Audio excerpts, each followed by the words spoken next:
How interest rate volatility is rewriting corporate strategy is one of the most underappreciated shifts happening inside U.S. companies right now. This isn't just about higher rates or lower rates. It's about instability. When interest rates move unpredictably, they stop being a background variable and start becoming a strategic force that shapes nearly every major decision a company makes. For years, corporate strategy was built on a simple assumption: the cost of capital would be relatively stable and broadly supportive of growth.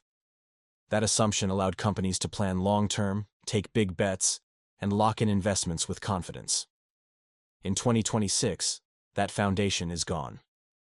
What companies are dealing with now isn't just expensive capital, it's uncertain capital. Interest rate volatility makes planning harder than high rates alone ever did. When rates are high but predictable, businesses can adapt.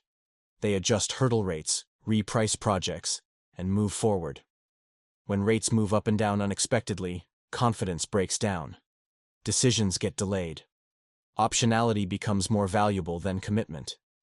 That's why corporate strategy is being rewritten from the inside out. One of the first places this shows up is capital allocation. Large, irreversible investments are being questioned more aggressively than ever.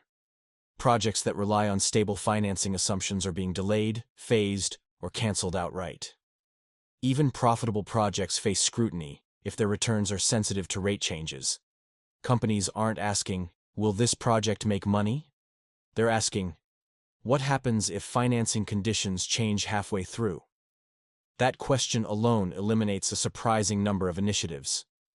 Interest rate volatility also changes how companies think about growth. In the past, leverage amplified returns. Borrowing to expand made sense when debt costs were low and stable. In 2026, leverage amplifies risk instead. As a result, many companies are deliberately slowing expansion, even when demand exists. They prefer organic growth funded by internal cash flow over debt-fueled growth that could become dangerous if rates move against them. This shift is subtle, but profound. Growth is no longer pursued simply because it's available. It's pursued only if it doesn't compromise balance sheet resilience. Debt strategy itself has become a strategic priority. Companies are paying closer attention to maturity profiles, refinancing risk, and exposure to variable rates. Locking in certainty now often matters more than minimizing cost. Some firms are refinancing early, even at higher rates, just to remove uncertainty. Others are paying down debt faster than planned. These moves may reduce short-term returns, but they increase long-term control. From a strategic standpoint, control is winning over optimization. Interest rate volatility is also reshaping mergers and acquisitions. Big deals depend heavily on financing assumptions. When rates are unstable, deal math becomes fragile. Valuations are harder to justify. Synergies are harder to model. Financing structures become riskier. That's one reason M&A activity has slowed and shifted towards smaller, bolt-on acquisitions. These deals require less leverage, integrate faster, and carry less downside if conditions change. Strategic ambition hasn't disappeared. It's been resized. Hiring strategy is another area being rewritten. In a volatile rate environment, companies are more cautious about adding fixed costs. Headcount is one of the hardest things to reverse without damage. When financing conditions tighten suddenly, payroll becomes a constraint. As a result, companies are hiring more selectively, relying more on automation, contractors, and flexible staffing models. Growth in labor is being replaced by growth in productivity. This isn't about cost-cutting panic, it's about optionality. Interest rate volatility also affects pricing strategy. Companies are more careful about discounting, long-term contracts, and pricing commitments. Locking in prices when financing costs are unpredictable can backfire if margins get squeezed. Many firms are shifting toward dynamic pricing, shorter contract terms, or clauses that allow adjustments. This makes revenue less exciting, but more resilient. Strategic planning cycles themselves are changing. 5-year plans built on stable assumptions are giving way to shorter horizons and scenario-based planning. Instead of betting on one future, companies prepare for multiple outcomes. Interest rate volatility forces companies to ask uncomfortable questions early. What breaks if rates spike? What happens if rates fall quickly? How exposed are we to either scenario? Answering those questions changes priorities.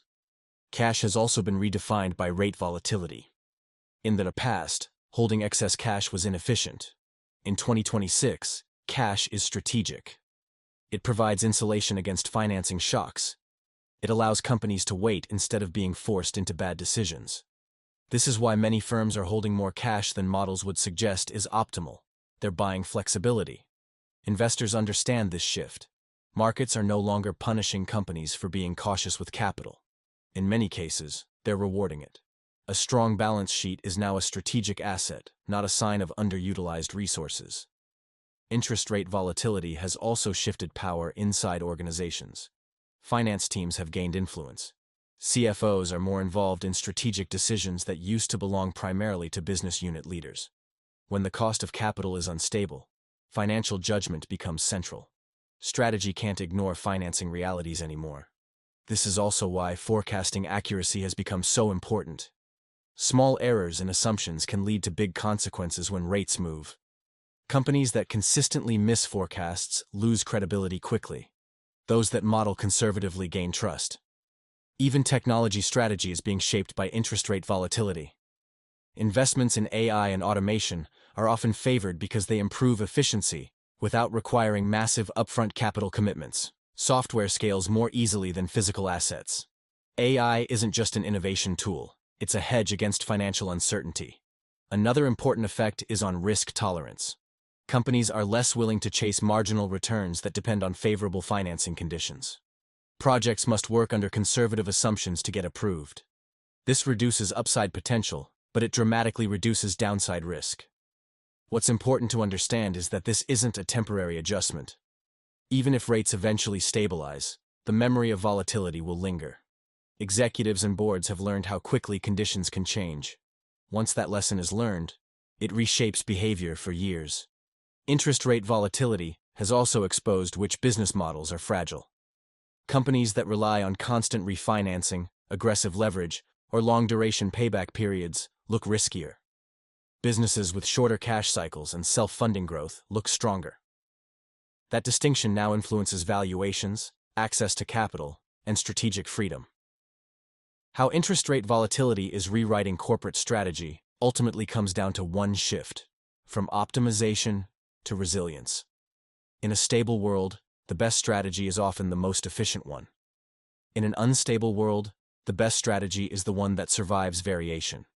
Companies aren't abandoning growth. They're redefining it. Growth that depends on perfect financing conditions is no longer attractive. Growth that works under stress is. Interest rate volatility has forced companies to confront reality earlier, plan more conservatively, and design strategies that don't assume smooth sailing. The businesses that adapt to this reality gain an edge. They move slower, but with confidence. They commit less, but with clarity. They trade some upside for durability. And in a market where conditions can change quickly and without warning, durability has become one of the most valuable strategic advantages a company can have. That's how interest rate volatility is rewriting corporate strategy in 2026.